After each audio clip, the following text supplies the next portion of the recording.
पीले दांत वाली बहू। रंजना कभी ब्रश नहीं करती थी। उसे कितनी बार उसके माँ बाप ने डांटा, लेकिन उसका कोई असर उस पर होता ही नहीं था, जिस कारण से उसके दांत पीले पीले हो जाते हैं। शादी के बाद। अरे बहू, वैसे तो तुझ में कोई कमी नहीं है, पर तेरे दांत इतने पीले कैसे हैं बेटा? कैसे मतलब? कोई सर्जरी थोड़ी ना कराइए।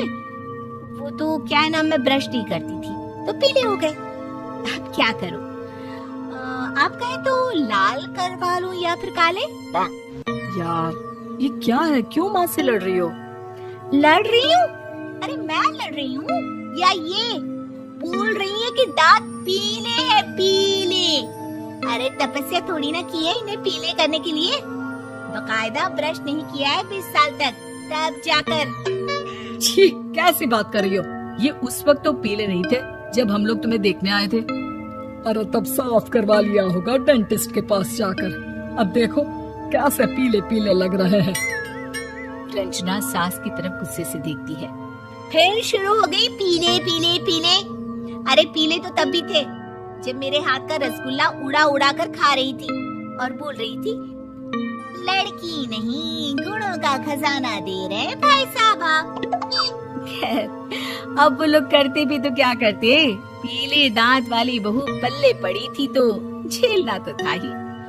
एक दिन कीर्तन में रंजना गाना गा रही थी।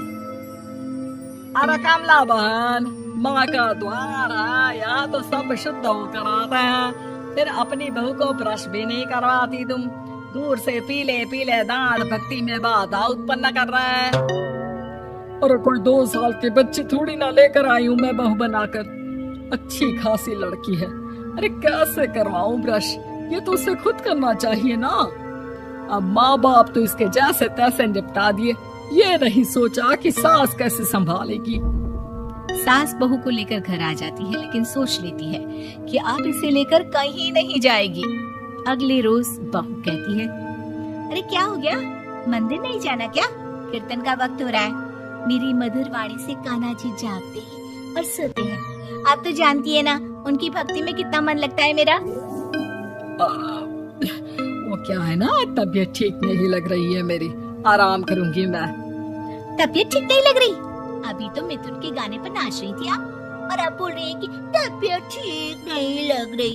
अरे भक्ति में मन लगा लो सासू माँ, ऊपर जाना है, क्या मुंह दिखाओगी आप? हाँ? सास को बहू की बात पर गुस्सा आ जाता है। मैं क्या मुंह दिखाऊंगी, इसकी चिंता तो ना कर, समझी? अपने मुंह की चिंता कर, जो ये पीले पीले दांत लेकर हर जगह पहुंच जाती है। पता है लोग कितना मजाक बनाते हैं। ना जी ना, मैं नहीं जाना कहीं तेरे साथ। तो ये बात है, कोई ना, मत जाओ, मैं अपने कमरे में ही बैठकर भक्ति कर लूंगी। ऊपर वाला दांत थोड़ी ना देखता है, मन देखता है, भावना देखता है। और अरे बस बस, तू सब कुछ दिखा, बस ये सफेद चमकदार दांत ना दिखाना किसी को, है? जा यहाँ से। बहू को सास की बात का कोई फर्क नहीं पड़ता, वो तो जैसी थी वैसी ही रह जाती है। सुबह नहाकर किचन में खाना बनाना, फिर खाना खाना, कीर्तन भजन करना और सो जाना। एक दिन, माँ जी मैं सहेली के घर जा रही हूँ, शाम को लेट आऊंगी। हाँ हाँ तो जाना, मैंने कौन सा तेरी आरती करनी है घर पर बैठकर। रंजना सहेली के घर जाती है, जहाँ वो पार्टी में जाने की तैयारी कर रही होती है।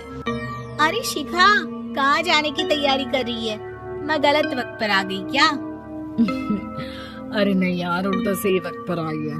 मैंने ये साड़ी और ज्वेलरी निकाली है यार, शाम को इनके ऑफिस की एक पार्टी में जाना है।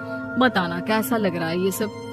नहीं यार, इस ड्रेस के साथ तो वो वाली ज्वेलरी अच्छी लगेगी। हाँ हाँ सही बोल रही है, मैंने ध्यान ही नहीं दिया।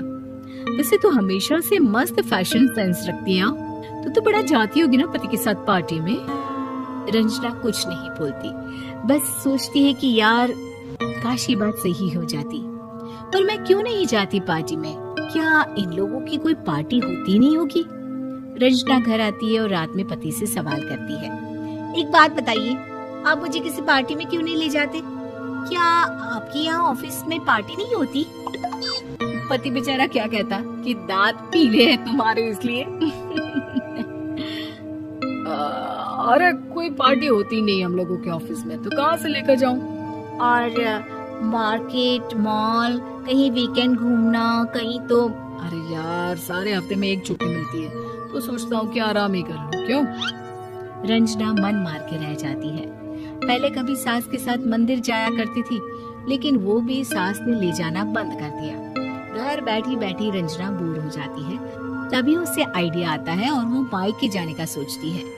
सासू माँ, 2 दिनों के लिए मम्मी के घर जा रही हूँ। अच्छा ठीक है, आराम से जा। और हाँ, माँ से कुछ अच्छी आदत सीख कर आना कि कैसे शरीर के हर भाग की तरह दांतों की सफाई भी जरूरी होती है, समझी? शुरू हो गई ना आप? वो लोग आपकी तरह नहीं है कि छोटी छोटी बात का बतंगड़ बना दे। उन लोगों के लिए मैं मायने रखती हूँ, ना कि मेरे पीले पीले दांत।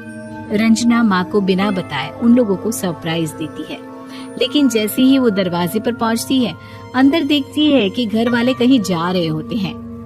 अब माँ, काश रंजना दीदी के दांतों वाली प्रॉब्लम नहीं होती, तो वो भी हम लोगों के साथ चलती ना बुआ जी की बेटी की शादी में। हाँ बेटा, लेकिन अब उसे कौन समझाए कि उसको उसके पीले दांत नहीं दिखते, लेकिन उसके आसपास के लोगों को कितना एम्बैरेसिंग फील कराते हैं। मुझे तो कितनी बार उसके स्कूल की टीचर ने शिकायत की कि उसके साथ कोई लड़की बैठना भी नहीं चाहती, और ना ही कॉलेज में कोई उससे बात करना चाहता था। लेकिन पता नहीं क्यों उसे ये बात समझ में ही नहीं आती। कोई कमी नहीं है उस लड़की में, बस यही कि दांत पीले हैं। वो तो भला हो जीजा जी और उनकी माँ का, जो दीदी को जैसी है वैसे ही रखा हुआ है। रंजना को अपने घर वालों की बात सुनकर बहुत दुख होता है। वो सोचती है कि वो क्या करे, लेकिन फिर वो सीधा डेंटिस्ट के पास जाती है, अपने दांत चमकाती है और कसम खाती है कि वो रोज ब्रश करेगी। अरे क्या हो गया? तुम तो 2 दिनों के लिए गई थी ना? पर कोई ना, अच्छा है, चलो आ गई तो। रंजना सास के सामने आकर खड़ी हो जाती है और पूरी स्माइल करती है, उसके चमकदार दांतों को दिखाती हुई। हैं? चले मंदिर? माँ, मुझे माफ कर दीजिए, मैंने आप लोगों को बहुत एम्बैरेसिंग फील करवाया। मैं आज से रोज ब्रश करूंगी।